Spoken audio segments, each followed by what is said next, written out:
자, 학생 여러분, 어떻게 휴식을 좀 취하셨나요? 자, 휴식을 취하셨으면, 자, 이제 2주차 빈곤 형태와 측정에 대해서 수업을 이어가도록 하겠습니다. 우리 앞 시간에서는 여러분들과 함께 빈곤의 형태에 대해서 한번 살펴봤습니다. 자, 이번 시간에는 여러분들하고 빈곤의 측정에 대해서 한번 살펴보도록 하겠습니다. 그래서 오늘 학습 목표, 빈곤의 형태와 빈곤의 측정, 이 두 가지를 잘 이해하시고 설명할 수 있도록 이렇게 했으면 좋겠다라는 말씀을 드리겠습니다. 자, 그러면은 지금부터 파워포인트를 띄워놓고 수업을 이어가도록 하겠습니다. 자, 이번 시간에는 여러분들하고 이제 빈곤의 측정에 대해서 한번 살펴보는 그런 시간을 갖도록 하겠습니다. 자, 빈곤 측정의 필요성과 관련된 개념인데요. 자, 우리가 빈곤을 왜 측정을 해야 될까요? 빈곤을 어떻게 측정하느냐, 이건 나중에 문제고, 왜 빈곤을 측정을 해야 될까요? 빈곤, 우리 사회복지의 기본은 이 빈곤 문제를 어떻게 해결하는 것으로부터 시작을 했다. 우리 지난 시간에 이제 얘기를 했죠. 그래서 이 빈곤 문제를 해결하기 위해서 원인을 파악하는 데 있어서 이 자선조직협회와 인보관이 다르다, 이렇게 말씀을 드렸어요. 그래서 이 원인을 파악하는 것이 다르다 보니까 그 빈곤 문제를 해결하는 해결 방안도 자선조직협회하고 인보관이 상이하다라는 것을 우리가 지난번에 배웠죠. 이렇듯이 우리가 빈곤 문제를 해결하기 위해서는 이 빈곤이 무엇인지를 알아야 될 거 아니에요. 그러니까 빈곤이 무엇인지 알려면 빈곤을 측정을 해야 되죠.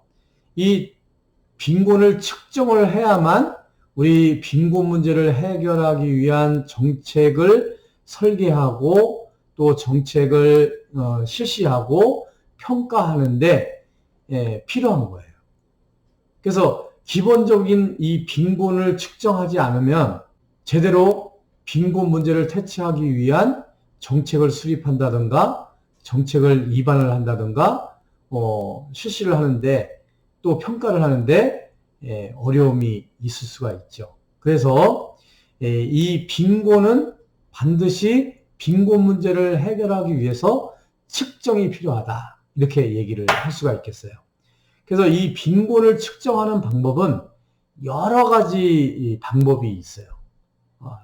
이제 나중에 이제 말씀을 드리겠지만, 이 빈곤 측정 방법은 여러 가지를 제시를 하고 있는데, 우리가 가장 많이 사용하는 방법은 이 소득을 근거로 하는 방법이에요. 이제 소득이 많으냐, 적으냐, 적으면 빈곤한 거고요. 많으면 빈곤하지가 않은 거죠.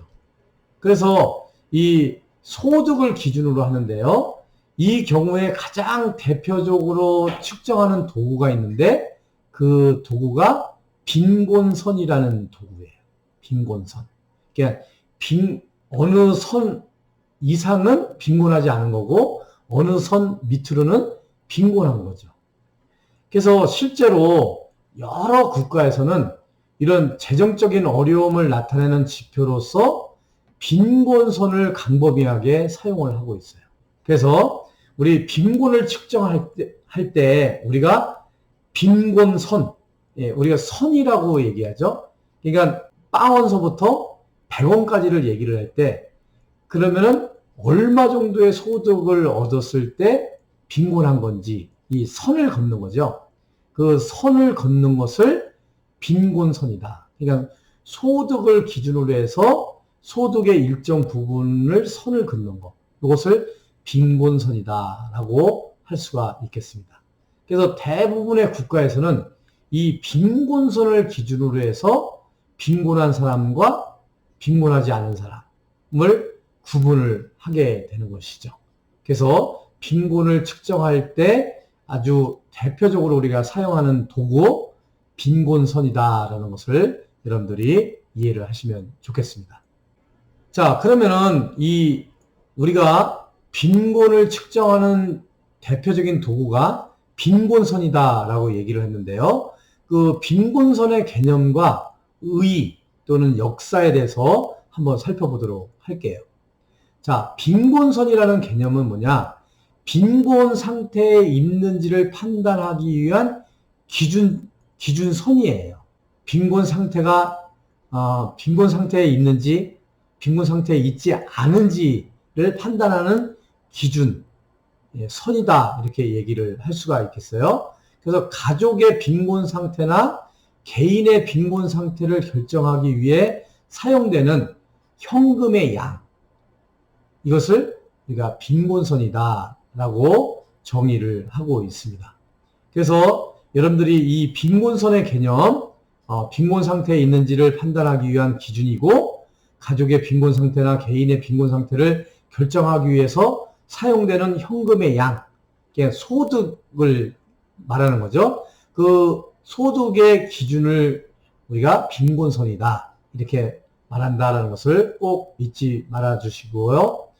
여기서 이제 빈곤선과 최저소득 기준과 개념이 있는데요. 최저소득 기준이라는 개념이 있는데 약간은 서로 다른 개념이다.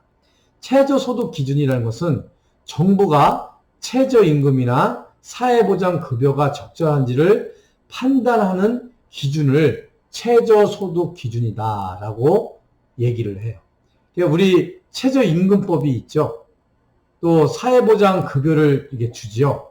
그랬을 때 적절한지 안 적절한지를 판단하는 기준을 우리가 최저소득 기준이다라는 개념을 사용을 하고 있는데, 이 최저소득 기준은 빈곤선과 이런 차이를 가지고 있다라는 것을 여러분들이 이해를 하시면 좋겠습니다. 자, 그러면 빈곤선의 의의는 뭐냐? 빈곤선은요, 빈곤을 측정하기 위한 필수 도구라고 할 수가 있어요. 빈곤선은 빈곤층 원조나 빈곤 퇴치를 위한 정책이나 프로그램의 설계에도 필요한 아주 절대적인 필수 측정 도구다라고 할 수가 있겠습니다. 사회에서 허용하는 최저 생활 수준, 생계 수준을 보여주는 의미에서 이 빈곤선을 사용을 하게 돼요. 그래서 이 빈곤선을 보면 그 사회에서 허용하는 최저 생활 수준이나 최저 생계 수준을 알 수가 있는 거죠. 그래서 그 사회에서 빈곤선, 그러면 얼마 이하는 빈곤, 얼마 이상은 빈곤하지 않은 거.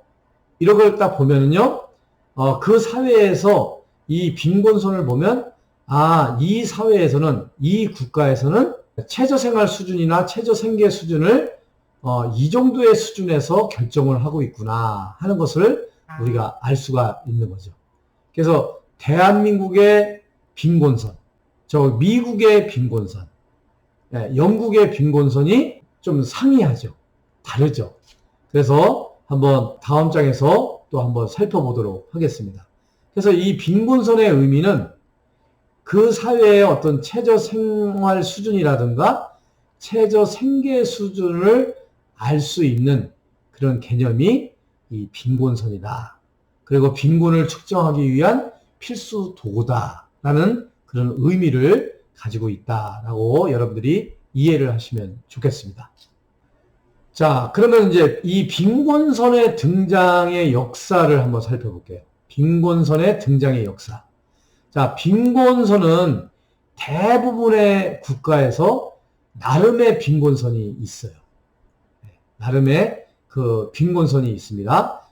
미국 같은 경우는 공식적인 빈곤선을 세계 최초로 도입한 국가라고 할 수가 있어요.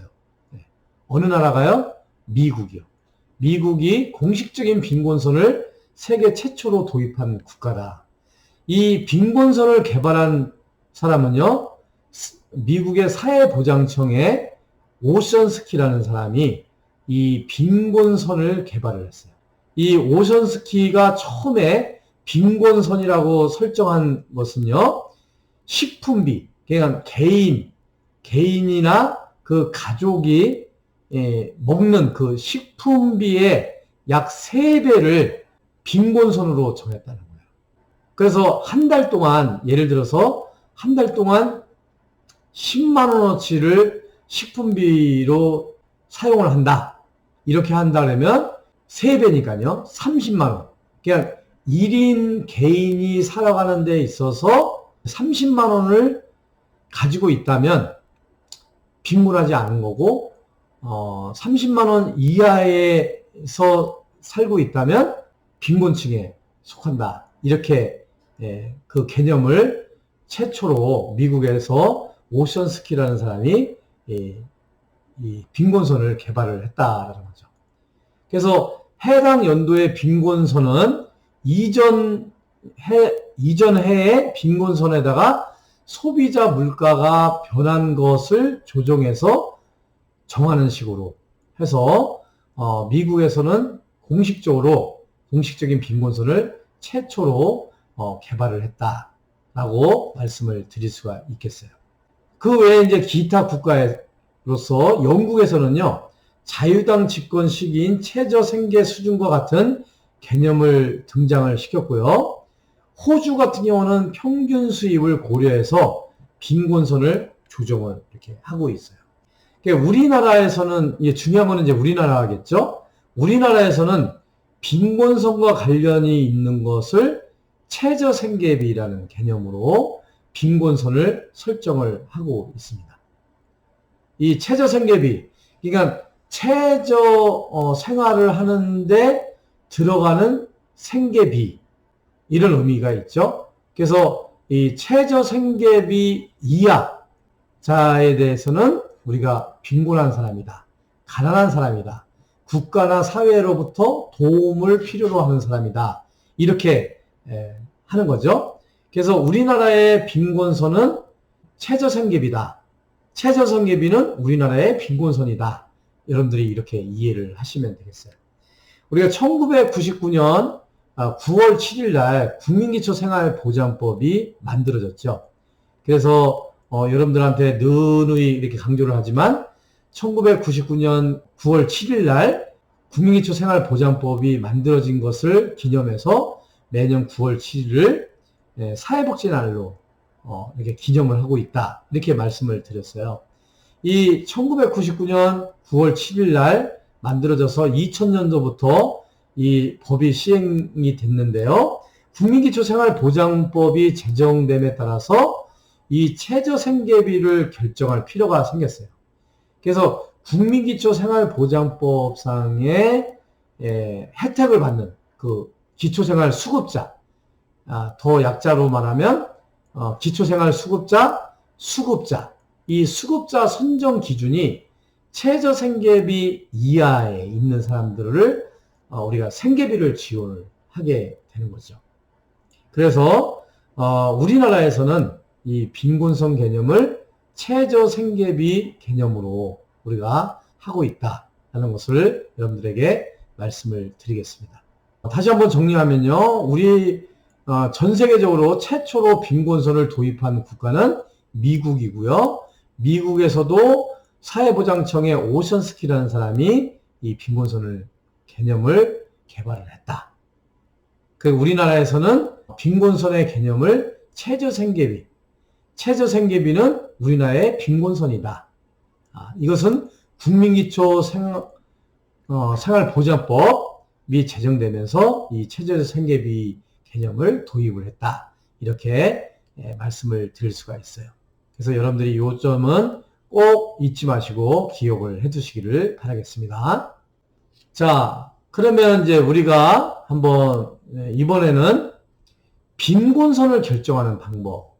자, 우리 오션스키가 이 빈곤선을 처음 개발을 했다 그랬죠?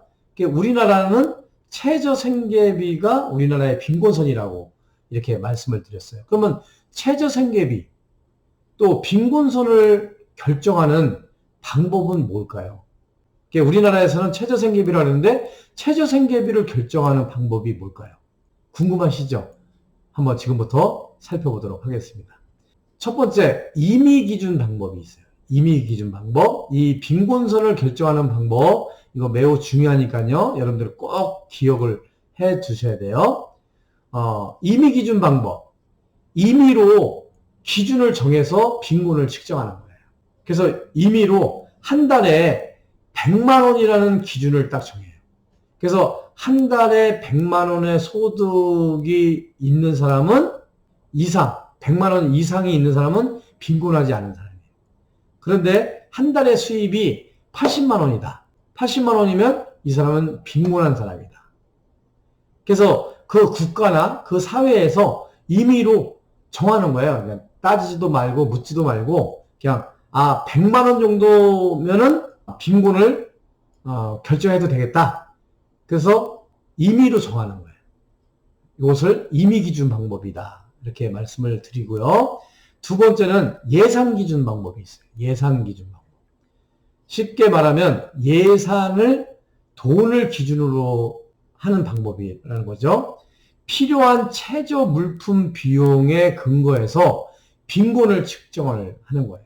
그래서 이 예산 기준 방법은 전문가가 개입을 해요. 전문가가 필요하다고 보는 물품이나 서비스를 선정한 후에 이에 대한 전체 비용을 빈곤선으로 정하는 거예요. 자, 좀 쉽게 풀이하면요. 전문가가 1인 가구, 2인 가구, 3인 가구, 4인 가구가 이게 살아가는 데 있어서 기본적으로 어떤 물품이라든가 식품이라든가 서비스 이런 것들을 받는 데 들어가는 비용이 총 이 정도가 될 것이다. 그래서 항목별로 금액을 해가지고 쭉 집계를 해보니까 한 금액이 이 정도가 딱 나오는 거예요. 그 금액을 빈곤선으로 정하는 거. 이것을 예산 기준 방법이다 라고 할 수가 있겠어요. 그래서 이 예산 기준 방법은 더 세분화하기도 해요. 그 일례로 이거죠. 오션스키 방법이 있어요. 오션스키 방법. 이 오션스키 방법은 반물량 방법이라고 얘기를 해요. 반물량. 그냥 물량의 반을 설정을 한다는 거죠. 그러니까 예산 기준 방법은 전문가들이 전체 물품 서비스 선정을 다 한 다음에 이에 대한 전체 비용을 빈곤선으로 정한다고 했잖아요. 그런데 오션스키 방법은 미국에서 선택하는 오션스키 방법은 반물량 방식. 이것은 뭐냐면 엔겔지수, 즉 말해서 생활비에서 식품비로 지출되는 비율, 이것을 엔겔지수라고 그러거든요. 그러니까 전체 옷을 사 입고 임대료를 내고 뭐하고 하는 비용 중에서 거기서 식품비만 딱 뺀 그 비율. 전체 내가 100만 원을 했다. 그럼 100만 원 중에서 먹는 데만 50만 원을 했다. 그러면 엔겔 지수는 50%가 해당이 되는 거겠죠. 그래서 이 엔겔 지수에 근거해서 구한 전체 생계비를 빈곤선으로 보는 방법이에요. 그러니까 쉽게 말하면 오션스키 방법은 반물량 방식인데 전체 소요되는 그 필요한 그 비용에서 식품비만 빼서 빈곤선을 정하는 거예요. 이것을 반물량 방식이라고 얘기를 해요. 전물량 방법은요, 위에서 얘기했던 것처럼 필요한 최저 물품 비용을 다 모아가지고 빈곤을 측정을 하는 거예요. 그러니까 전 물량을 빈곤선으로 정하는 것을 전물량 방식이다. 이렇게 얘기를 할 수가 있겠어요. 그래서 자, 여기서는 임의기준 방법에 대해서 설명을 드렸어요. 그 다음에 예산기준 방법에 대해서 말씀을 드렸습니다. 자, 세 번째 빈곤을 측정하는 방법, 이 상대적 방법이 있어요. 상대적 방법. 이 상대적 방법은 빈곤선을 경계지표의 일정 비율로 정하는 거예요. 그래서 예를 들면은 중위가구 소득의 50%를 빈곤선으로 정한다. 이런 것들이 상대적 방법이에요. 이걸 좀 쉽게 설명하면 이런 거죠. 소득이 아예 없는 사람하고 소득이 100인 사람하고 딱 합쳐요. 합쳐서 딱 반을 쪼개. 50%를 쪼개는 거예요. 50%를 딱 쪼갰을 때 이것을 중위소득이라고 해요. 중위소득. 그래서 이 중위소득의 50% 딱 그 50%를 빈곤선으로 정하는 거예요. 이거 상대적 방법이에요. 그러니까 여러분들이 지금 우리 학생들 중에서 이번에 국가장학금 받는 분들 있죠? 국가장학금 신청해서 국가장학금 받잖아요. 그래서 이 국가장학금을 받을 때 우리가 그 국가장학금을 주고 안 주고 또 주더라도 100% 주고 70% 주고 50% 주고 30%를 주는 그 기준은 뭐냐면 소득분이에요. 소득분위. 소득분위 0분위서부터 10분위까지 이렇게 딱 나누죠. 그래서 거기서 딱 자르면 50%가 중위소득이 되는 거예요. 그래서 여러분들이 0분위 같은 경우는 기초생활수급자를 0분위라고 해요. 소득이 그만큼 없는 거죠. 이 1분위 같은 경우는 이제 차상위 계층을 얘기를 하는 거죠. 그래서 10분위는 소득이 굉장히 많아요. 그래서 10분위나 9분위에 해당되는 사람들은 국가장학금을 못 받죠. 여러분들 중에서도 국가장학금을 받는 분이 있는가 하면 국가장학금 신청을 하더라도 9분위나 10분위가 돼가지고 못 받는 경우가 있죠. 그러니까 우리나라에서는 지금 어떻게 보면 빈곤을 측정을 할 때 이 상대적 방법을 선택을 하고 있어요. 그래서 기초생활수급자 같은 경우도 기준 중위 소득 30%, 그러니까 0에서부터 100까지를 기준으로 했을 때 30에 해당되는 사람, 이 30에 해당되는 30%에 해당되는 사람을 우리는 기초생활수급자로서 생계급여를 지급을 하죠. 그렇죠? 그 다음에 40%에 해당되는 사람들한테는 이제 의료급여를 지급을 해요. 의료급여. 그 다음에 45% 밑으로, 그냥 기준 중위 소득이 45% 밑으로 돼 있는 사람들한테는 주거급여를 지급을 하고 있죠. 그 다음에 생계급여 50%에 해당되는 사람들한테는 우리가 교육급여를 지급을 하고 있어요. 그래서 여러분들도 지금 국가장학금을 받는 것도 이런 기준 중위 소득, 중위 가구 소득의 50%에 해당되는 사람들은 거의 100%를 받죠. 그래서 우리가 빈곤선을 측정하는 방법은 이 상대적인 방법이 있다. 우리나라에서는 지금 현재 이 상대적인 방법을 사용을 하고 있다 하는 것을 여러분들이 이해를 하시면 좋겠어요. 자, 네 번째는요, 합의적 방법이에요. 합의한다 이런 거죠.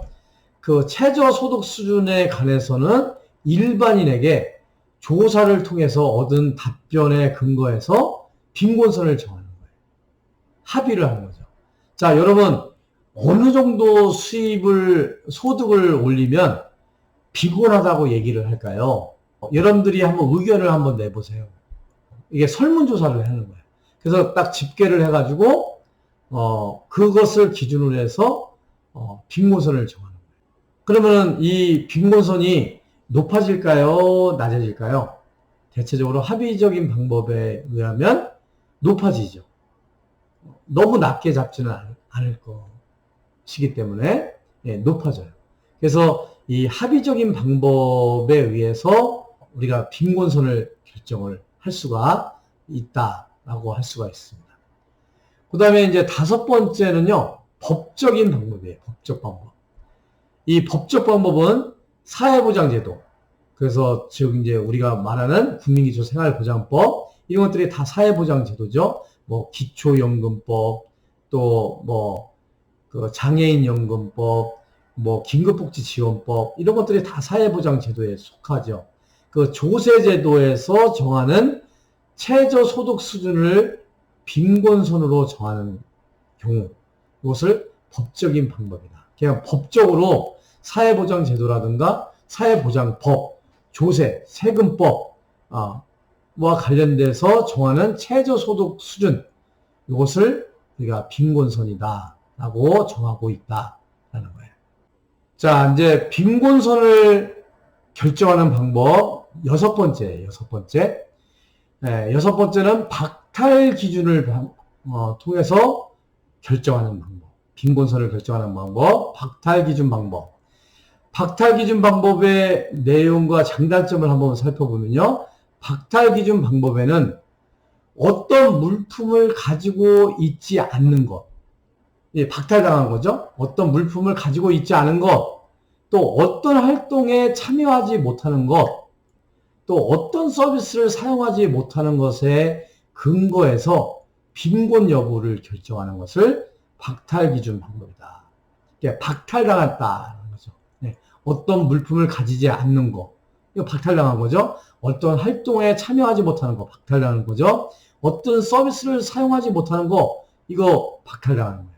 이런 내가 어떤 물품이나 어떤 활동이나 어떤 서비스를 사용하지 못하는 거에 대한 것을 쭉 목록을 작성을 해서 그거에 따라서 빈곤 여부를 결정하는 거. 이것을 박탈기준 방법이다. 이 절차는요. 대부분의 소비 품목을 포함하는 목록을 이렇게 만들어요. 목록을 쫙 만들어요. 그래서 이 목록에서 품목에 대해서 응답자가 가지고 있는지 여부를 질문을 해요. 이 목록 가지고 있습니까? 가지고 있다? 안 가지고 있다? 뭐 이렇게 쭉 체크를 하게 되는 거죠. 그 다음에 갖기 원하나 가질 능력이 없어서 갖지 못하는 품목이 몇 개 이상인 가구는 빈곤 상태에 있다고 보는 거예요. 이해되시죠? 그러니까 쭉 소비 물품에 대해서 쭉 목록을 이제 확보를 한 다음에 여기서 내가 가진 것과 가지고 있지 않은 것을 체크를 하게 한 다음에 일정 기준을 두고 그걸 가지고 있다면 박탈당한 게 아니죠. 그래도 빈곤하지 않은 거고 박탈을 당했다 그러면은 빈곤 상태에 놓여 있다고 보는 것을 우리 박탈 기준 방법에 의한 빈곤성 결정 방법이다 라고 할 수가 있겠습니다. 이 박탈 기준 방법의 장점은 빈곤의 다차원성을 반영한다는 거예요. 빈곤의 다차원성을 반영한다는 측면이 있지만 단점은 임의적인 측면이 많다는 거예요. 임의적으로 내가 선택하고 이거는 어떤 뭐 통계 자료라든가 뭐 정확한 자료를 근거로 하는 것이 아니라 내가 임의로 체크하는 거에 따라서 빈곤선이 결정이 되는 거기 때문에 이게 좀 큰 단점이라고 할 수가 있겠죠. 이 박탈기준 방법의 등장에 이바지한 사람은요, 타운센트예요. 박탈기준 방법을 처음으로 제시한 사람이고요. 그 다음에 이 박탈기준 방법을 본격적으로 개발한 사람은 맥과 난슬리라는 사람이 박탈기준 방법을 본격적으로 개발을 한 사람이다. 그래서 여러분들이 지금은 이제 교재를 구입하지 않은 상태지만 나중에 교재를 구입을 하면요. 이 박탈기준 방법에 의해서 빈곤을 이렇게 측정하는 것이 교재에 이렇게 있어요. 그래서 여러분들이 이 교재를 한번 참고를 하시면 아, 이런 것이 박탈기준 방법이구나 하는 것을 여러분들 충분히 느낄 수 있으리라고 생각이 듭니다. 자, 이렇게 해서 여러분들에게 이 빈곤선을 결정하는 방법 총 6가지에 대해서 여러분들에게 설명을 드렸어요. 우리나라에서는 이 빈곤선을 결정하는데 어떤 상대적인 방법을 사용을 한다. 국민기초생활보장법 또는 여러분들의 국가장학금 혜택을 누리는 거 이런 것들은 대부분 상대적 방법에 의한 빈곤선을 결정함으로써 생계비를 지원해주고 또 주거비를 지원을 해주고 또 의료비를 지원을 해주고 또 여러분들에게 교육비를 지원을 해주는 그런 빈곤선 결정 방법을 사용을 한다라는 것을 말씀을 드렸습니다. 여러분들이 잘 참고를 하시면 좋겠습니다. 자, 이제 세 번째는요, 빈곤 정도의 측정이에요. 빈곤 정도의 측정. 자, 빈곤선을 이제 우리가 결정을 했죠. 그런데 이 빈곤 한 사람도 또 0부터 뭐 30%면 30%, 40%면 40%, 요 사이에 또 빈곤한 사람들끼리의 또 비율이 있는 거예요. 빈곤의 정도를 측정하는 거. 그러니까 빈곤 측정 밑에 또 빈곤 정도의 측정을 이렇게 하게 되는데, 이 빈곤 정도의 측정에서 첫 번째가 뭐냐면, 빈민수 지수 방법이에요. 빈민수 지수 방법. 그러니까 빈곤 정도가 어느 정도가 되는지 이게 측정을 해야 되는데, 첫 번째 그 측정 방법은 빈민수 지수 방법이에요. 빈민수 지수 H는요, 빈곤선 아래에서 사는 개인과 가구, 가족의 비율을 우리가 빈민수 지수라고 얘기를 해요. 그래서 빈곤층으로 파악된 사람의 수가 A라면 지역사회 전체 인구수가 B일 경우에 빈민수 지수 H는요, B분의 A예요. 그래서 나타나는 비율이 우리 빈민수 지수다라고 할 수가 있겠어요. 그래서 자, 빈곤선 밑에 있는 빈곤층이 총 전체 가구에서 차지하는 비율이 얼마나 되느냐 하는 것을 보는 거예요. 그것을 빈민수 지수다. 이렇게 설명을 드릴 수가 있겠습니다. 자, 두 번째는요, 빈곤 갭 방법이에요. 빈곤 갭 방법. 갭이죠. 갭이라는 게 뭐예요? 격차를 얘기하는 거예요. 그래서 우리 한글로 번역을 하면, 네, 빈곤 갭이라는 것은 빈곤 격차다. 이렇게 설명을 할 수가 있겠죠. 자, 평균 빈곤 갭이라는 것은 빈곤층의 소득과 빈곤선 사이의 거리를 우리가 평균 빈곤 갭이라고 얘기를 해요. 자, 빈곤층의 전체 소득과 전체 빈곤선이 있을 거 아니에요. 그래서 빈곤층의 소득과 빈곤선, 그 사이의 거리, 이 거리를 우리가 평균 빈곤 갭이다. 이렇게 말할 수가 있어요. 그래서 이 평균 빈곤 갭을 보면, 빈곤층과 이 빈곤선 사이에 얼마만큼 격차가 있는지를 우리가 알아볼 수가 있는 거죠. 그래서 이 빈곤 측정도 중요하지만 빈곤 정도의 측정도 매우 중요한 개념이다라고 할 수가 있겠어요. 그 다음에 두 번째, 이 빈곤 갭과 관련된 방법 중에 총체적 빈곤 갭이 있어요. 총체적 빈곤 갭. 모든 빈곤 가구 소득을 빈곤선까지 올리고자 할 경우에 필요한 전체 비용을 우리가 총체적 빈곤 갭이다. 이렇게 얘기를 합니다. 그래서 평균 빈곤 갭은 빈곤층의 소득과 빈곤선의 이 격차를 얘기를 한다면, 총체적 빈곤 갭은 빈곤 가구의 총소득을 이 빈곤선까지 올리고자 할 때 필요한 전체 비용이 얼마나 드는지를 뽑는 거, 이것을 총체적 빈곤 갭이다. 이렇게 말씀을 드릴 수가 있겠습니다. 자, 우리 이제 빈곤 정도의 측정에서, 자, 세 번째, 빈곤의 사회적 분포예요. 자, 빈곤의 사회적 분포. 그러니까 빈곤이 사회적으로 어떻게 분포가 되어 있느냐를 측정하는 거예요. 그래서 빈곤의 사회적 분포는 빈곤이 사회적으로 분포된 상태를 측정하는 것을 우리가 빈곤의 사회적 분포다. 이렇게 말씀을 드릴 수가 있어요. 그래서 이 빈곤의 사회적 분포는 빈곤의 위험도, 상대적 빈곤 위험도, 빈곤층 구성도, 이렇게 세 가지로 우리가 구분해서 설명을 할 수가 있는데요. 빈곤의 위험도, 빈곤 위험도는 전체 가구 중에서 특정한 빈곤 가구가 차지하는 비율이에요. 특정한 가구가 차지하는 비율. 예를 들어서 노인 가구가 전체 가구 중에서 노인 가구가 차지하는 비율. 또 예를 들면 전체 가구 중에서 장애인 가구가 차지하는 비율. 전체 가구 중에 아동이 속한 가구가 또는 한부모 가구가 또는 다문화 가구가 차지하는 비율. 이런 것들을 빈곤 위험도다라고 할 수가 있겠어요. 두 번째, 상대적 빈곤 위험도예요. 상대적 빈곤 위험도. 전체 집단의 빈곤 위험도와 특정한 빈곤 집단의 빈곤 위험도의 비율을 상대적 빈곤 위험도라고. 전체 빈곤의 위험도와 노인, 그냥 특정한, 그냥 노인이나 장애인이나 아동, 특정한 빈곤 집단의 빈곤 위험도의 비율, 이것을 상대적 빈곤 위험도다. 이렇게 설명을 할 수가 있겠습니다. 그 다음에 이제 세 번째는요, 빈곤층 구성도예요. 빈곤층 구성도.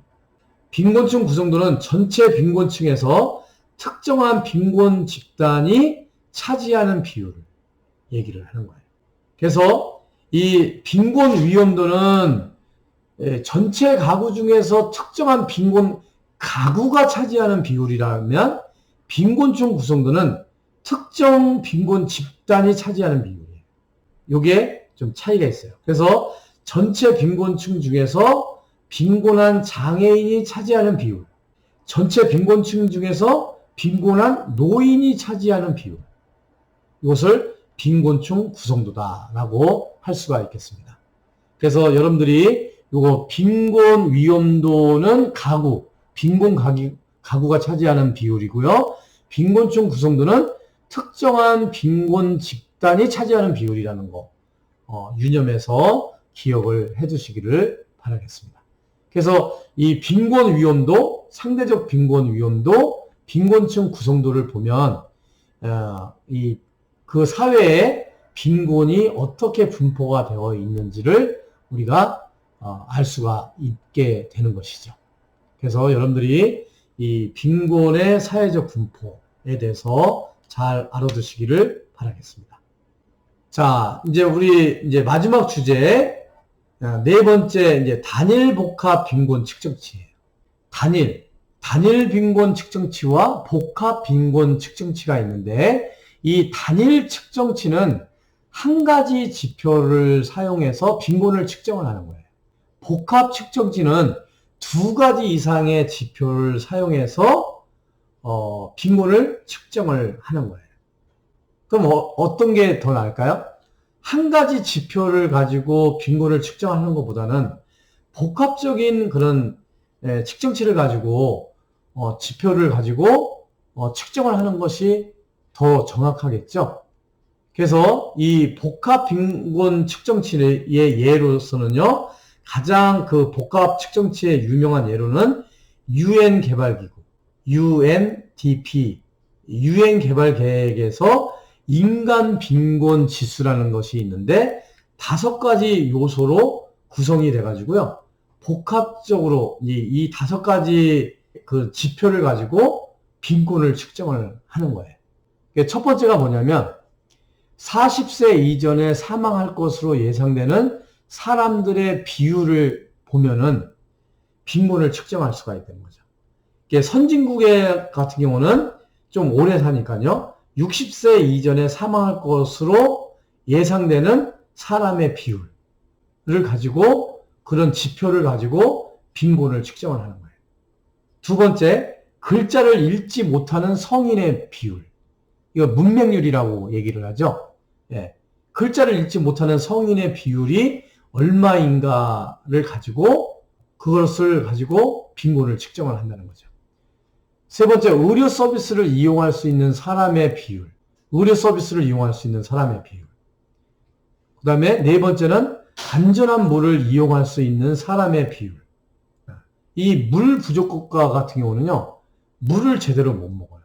여러분, TV에 뭐 유니세프라든가 굿네이버스라든가 월드비전이라든가 이런 데서 그 아프리카나 이런 쪽에 있는 사람들의 그런 실태를 그 모금 활동의 그 영상을 보면 어떻게 저런 물을 먹고 살 수 있을까 할 정도로 아주 막 꾸정물을 이렇게 먹고 살아요.